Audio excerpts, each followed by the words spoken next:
સુરતના કતારગામ વિસ્તારમાં આધેડને હની ટ્રેપમાં ફસાવી બળાત્કારના ગંભીર ગુનાઓ દાખલ કરાવવાની ધમકીઓ આપી 20 લાખની ખંડણી માંગવાના ગુનામાં મસરૂ ગેંગના મસરૂ બંધુઓ સહિત એક મહિલાને સુરત શહેર એસઓજી અને કતારગામ પોલીસે ઝડપી પાડ્યા છે।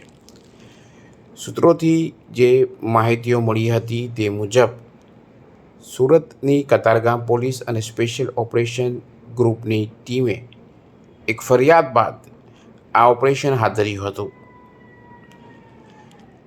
એસઓજીના ટીમના માણસો દ્વારા આવી ટોળકી બાબતે માહિતી મેળવવા માટે પ્રયત્નો હાથ ધર્યા હતા। તે દરમિયાન 16 જુલાઈ 2025ના રોજ કતારગામ પોલીસ સ્ટેશનના હદ વિસ્તારમાં હીરાના કારખાનામાં કામ કરતા એક આધેડને હની ટ્રેપનો શિકાર બનાવેલો હતો અને તેની પાસે આ ટોળકી દ્વારા 20 લાખની માંગણી કરવા અંગેનો ગુનો મોડી રાત્રિના દાખલ કરવાયો હતો।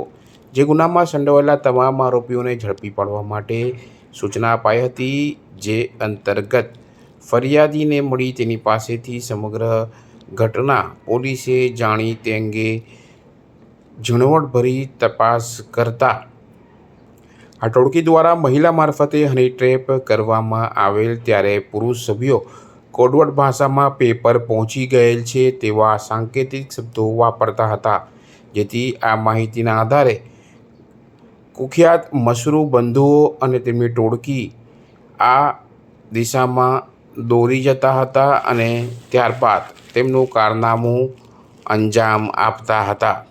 એસઓજી પોલીસે હાલ આ ગુનામાં અસ્મિતા ઉર્ફે પૂજા બાલુભાઈ ભરડવાની દીકરી તથા સચિન હર્ષદભાઈ ઠક્કરની પત્નીને ઝડપી પાડી છે, જે મૂળ જૂનાગઢની રહેવાસી છે અને હાલ અમદાવાદ નિકોલમાં રહે છે। આ સાથે જ મસરૂ બંધુઓમાં અમિત ઉર્ફે ભરત મનસુખભાઈ મસરૂ ઠક્કર કે જે લીંબાચિયા ફળિયું કતારગામમાં રહે છે અને મૂળ અમરેલીનો રહેવાસી છે। આ સાથે જ તેનો જે ભાઈ સુમિત મનસુખ મસરૂને પણ ઝડપી પાડવામાં આવ્યો છે।